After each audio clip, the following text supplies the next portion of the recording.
DTR является фрипойной модификацией, которая вносит множество изменений в игровой процесс выживания в Чернобыльской зоне отчуждения. Возможно, в грядущих обновлениях проект будет включать новые квесты, сюжеты, истории и раскроет нам ряд тайн касательно некоторых событий, происходящих в зоне. На текущий момент имеется ряд любительских аддонов, добавляющих ряд изменений, в том числе и в сюжетном плане. Аддон Рерум, направленный на сюжетную составляющую, преподносит игрокам истории зоны через записки и наводки от различных персонажей.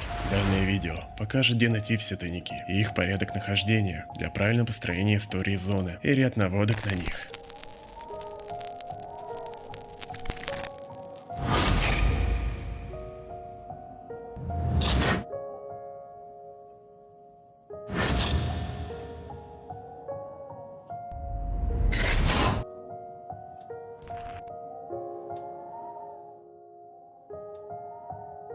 Начать свое выживание игроку предстоит с заброшенной постройки на севере кордона. Вокруг нет никого, и только нож и смекалка помогут вам выжить.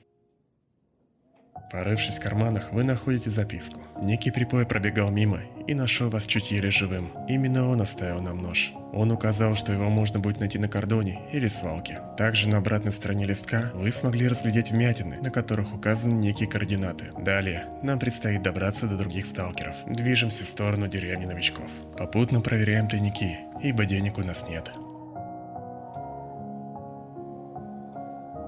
По прибытию разговариваем с Волком. Он просит нас отключить громкоговоритель на блокпосту военных. Быстро вырубаем его любым угодным способом. Перед этим не забываем выкрасть РПГ для бандитов. За выполнение задания Волка мы получаем наводку на сюжет «Легкая нажива». Это история о сталкере-жестяке, который хотел выбраться из окружения Сидоровича и заняться своим делом. После этого можно забежать к Сидоровичу, однако купить у него мы ничего не сможем. Товар появится только при следующей поставке. Далее двигаем в сторону АТП, где нам необходимо сдать бандитам добытый РПГ. При его сдаче мы получаем наводку на сюжет в шкуре шакала. Отсюда и начинается история о неких загадочных сталкерах в темной лощине. Бандит говорит, что позже вы сможете найти их в темной лощине, а уходя вы слышите, что он упоминает некого Шаха. Кто он такой и кто на самом деле эти бандиты, будет ясно при нахождении всех записок по этой сюжетной линии. Далее обязательным моментом является нахождение болотного доктора. Найти его тяжело, так как никаких меток на его нахождение нет. Однако мы знаем, что найти его можно в различных точках на болотах. Также мы встречали его на кордоне в деревне новичков, Янтаре и на Агропроме. Однако за его находку вы получите хорошую награду. Это легендарный нож стрелка. Именно разговор с болотным доктором запускает ряд событий в зоне. Именно после него и ряда лабораторий можно будет найти сюжетные тайники. Также именно на нем начинается сюжетная линия «Стрелок». На болотах вы также можете получить наводки от Новикова на такие сюжеты, как «Искатели потерянного в подземелье НИИ Агропром», «Спаситель», сюжет припоя и «Неизвестный наблюдатель». Сюжетных тайников на болотах нет, поэтому двигаемся на кордон, чтобы найти первый тайник жестяка на элеваторе. Найти его можно на крыше. Следующий его тайник находится в восточной части кордона, в тоннеле. После этого мы узнаем, что жестяк пошел на свалку, однако на кордоне есть еще два тайника по его сюжетной линии. Это северо-западная часть кордона около одинокой березы, а также ямы с аномалиями неподалеку от бункера Сидоровича. Шустрый за принесенный вами КПК с болот расскажет, что слышал выстрелы на севере от фермы.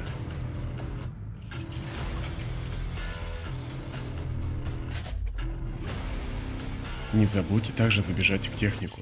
От него мы получаем наводки на сюжеты «Потерянный склад на Янтаре», «Тот, кто знает все ответы», «Король подземелья в путепроводе». Больше наводок и сюжетных тайников на кордоне нет. Во избежание спойлеров не будет показан текст большинства записок.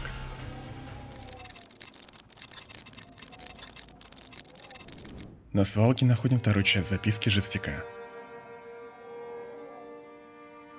из которой узнаем, что это именно он запрятал инструменты для грубой работы на барахолке.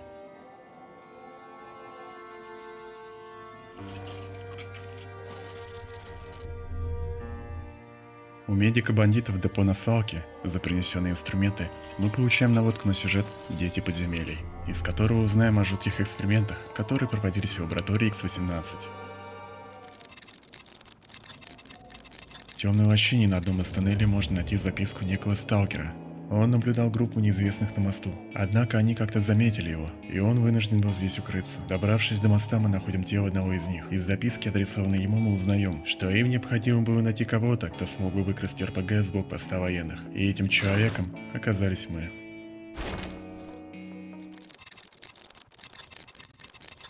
Подземелье Ниагропром является самыми жуткими в модификации ДТР, но для 3 сталкеров поход туда оказался последним. На нижних уровнях можно найти 3 тайника.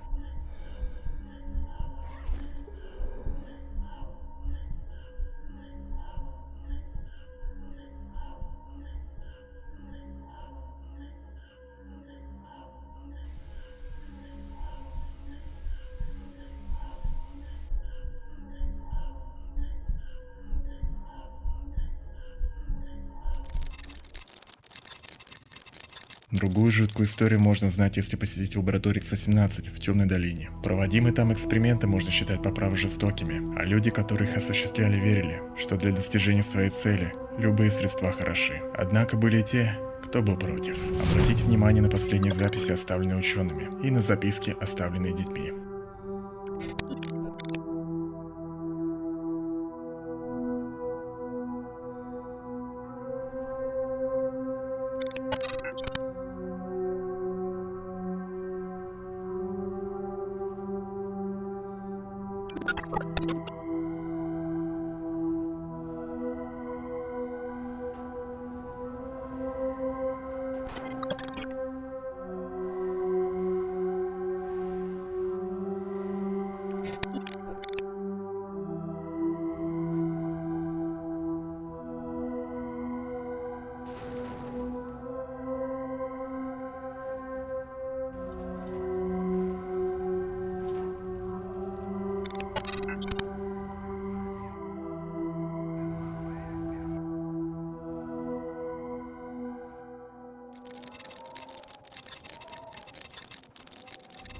Возникновение тумана на дикой территории вызывало много вопросов. Почему он возник? Почему сейчас, а не ранее? Наводку на этот сюжет можно получить от техника долга в баре. Так же, как и наводку потерянных склад лаборатории X-18 и на сюжет деревни кровососов на армейских складах. В одном из ангаров дикой территории мы находим тело сталкера. Порывшись у него в карманах, мы находим потрепанный дневник. Также на дикой территории можно найти тайник чердачника.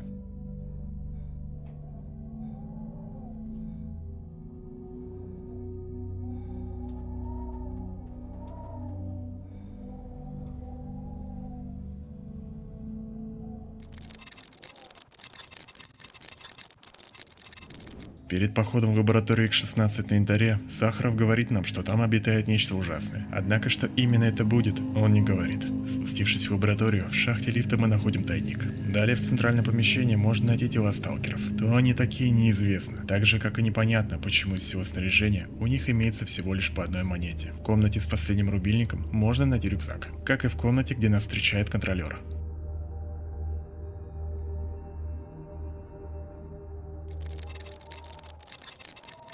Кладбище брошенной техники. Здесь можно найти тайники нашего спасителя на кордоне. Ранее нам дали наводку на некие локаторы. Находим первый тайник припоя вот тут.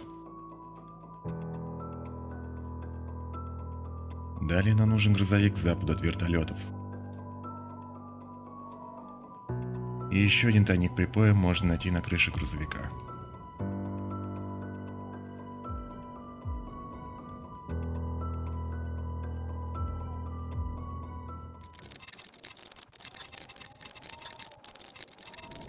Жуткая судьба постигла группировку «Свобода». Армейские склады теперь стали заброшенной территорией. Практически все были убиты, но был среди них один, кто успел оставить послание другим. Тело его можно найти на одной из вышек на базе.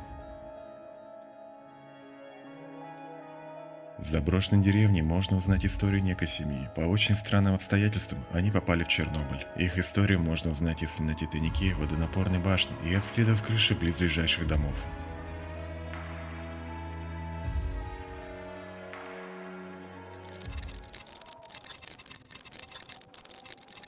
Был и еще один свидетель падения свободы. На радаре на одной из вышек можно найти тайник Сокола.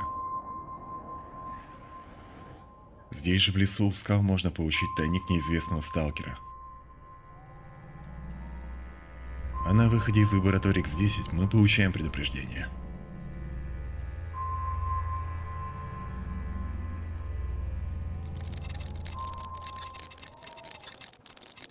В рыжий лес стоит множество загадок, ответы на которые можно получить при нахождении тайников. В рыжем лесу есть два тайника. Это южная шахта. Тайник можно найти неподалеку от вагонеток, а также рядом с аномалией, где в чистом небе мы встречали псевдогиганта.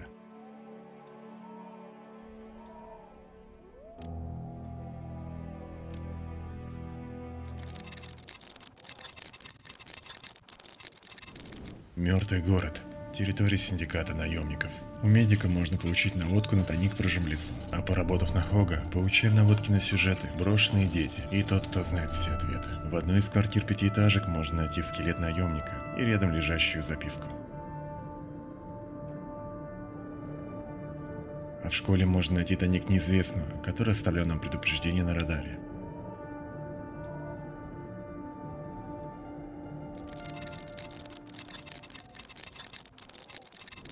В Лиманске можно найти два тайника. Один из них канализация.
Путепровод Припять-1. Сталкеры решили посетить данную территорию, но не знали, чем для них это окончится. Тайник здесь всего лишь один, на крыше тепловоза, в помещении, где частенько бывает псевдогигант.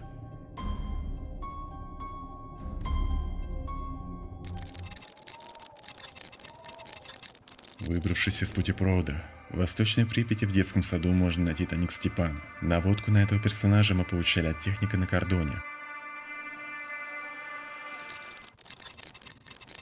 Перейдя в Центральную Припять, мы обнаруживаем, что доступ к шкафчику с экзоскелетом заблокирован. Однако экзоскелет все-таки можно получить. В одной из разрушенной многоэтажки можно найти тайник монолитовца.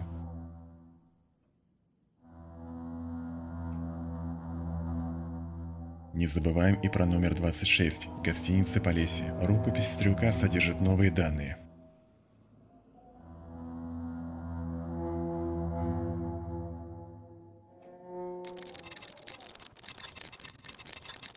Затон, подобно армейским складам, стал заброшенной территорией. Однако Кардан, Борода и Сыщ выжили. Поработав на Кардана, можно получить наводки на сюжеты Стрелок и Шила. А на ВНЗ Круг находим тайник последнего. Не забываем и про пещеру контролера. Здесь можно найти тайник по сюжетной линии «Брошенные дети».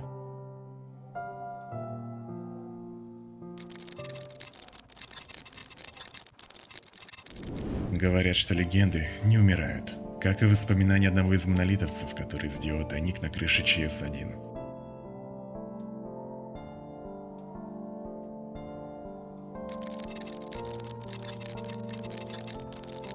На ЧС-2 можно найти два тайника. Монолитовец, который делал их, был не совсем обычным. Он знал обо всем, что происходит в зоне.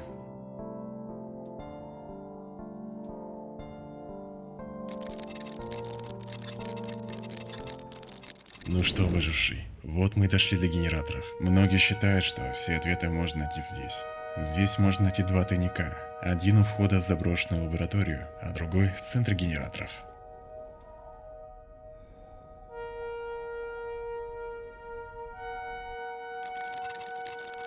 И последний тайник можно найти в военной лаборатории. Однако, чтобы добраться до него, нужно будет пройти 10 волн монолита. Не забудьте проверить территорию вокруг монолита после его уничтожения. Там будет кое-что интересное.